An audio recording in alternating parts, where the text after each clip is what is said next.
Plus వాళ్ళు కొంత absorb చేసుకోగలరు, తొందరగా గ్రహించగలరు.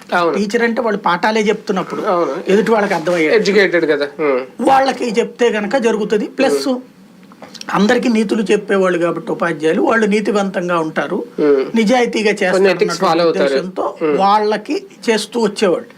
అయితే కాలక్రమంలో ఇప్పుడు టీచింగ్ ఫ్యాకల్టీలో మార్పులు వచ్చేసినాయి, స్వార్థము పెరిగింది, ఆలోచన పెరిగింది, ఇవన్నీ కూడా. కాబట్టి ఇవాళ వాళ్ళు ప్రభుత్వ ఉద్యోగి, సచివాలయ ఉద్యోగి ప్రభుత్వ ఉద్యోగి. ఓ రకంగా చెప్పాలంటే ఎలక్షన్స్ సంబంధించినటువంటి ఇష్యూలో ఇప్పుడు సచివాలయ ఉద్యోగి కరెక్ట్, ఇదివరకు లేరు. ఇదివరకు అలాంటి ఉద్యోగులు ఉండేవాళ్ళు కాదు మనకి. అందువల్ల ఎన్యూమరేషన్ లాంటి విషయాల్లో టీచర్లనే పెట్టేవాళ్ళు. హోమ్ టు హోమ్ సెర్చ్కి టీచర్లకి ఏంటంటే వాళ్ళ పిల్లలు ఆ ఏరియాలో చదువుతుంటారు కాబట్టి, లేదంటే అసలు టీచర్ గారు అయితే వెళ్ళామ్మా నేను టీచర్నమ్మా ఇట్లాగా వచ్చానమ్మా అంటే కొంచెం గౌరవిస్తారు కదా అన్నట్టు టీచర్లను పెట్టేవాళ్ళు. వాస్తవంగా నిజంగా నాకు ఊహ తెలిసినంత పట్టించి టీచర్లు వెళ్ళి వెరిఫై చేసి వచ్చినాయి నాకు తెలిసి ఏం లేదు.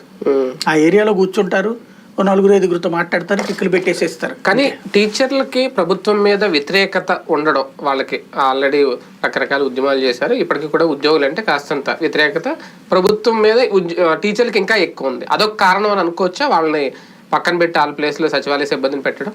ఖచ్చితంగా వాళ్ళనే పెట్టించాలన్నటువంటి దాంట్లోనూ అదే ఉద్దేశం. అవును, వైఎస్ఆర్ కాంగ్రెస్ పార్టీకి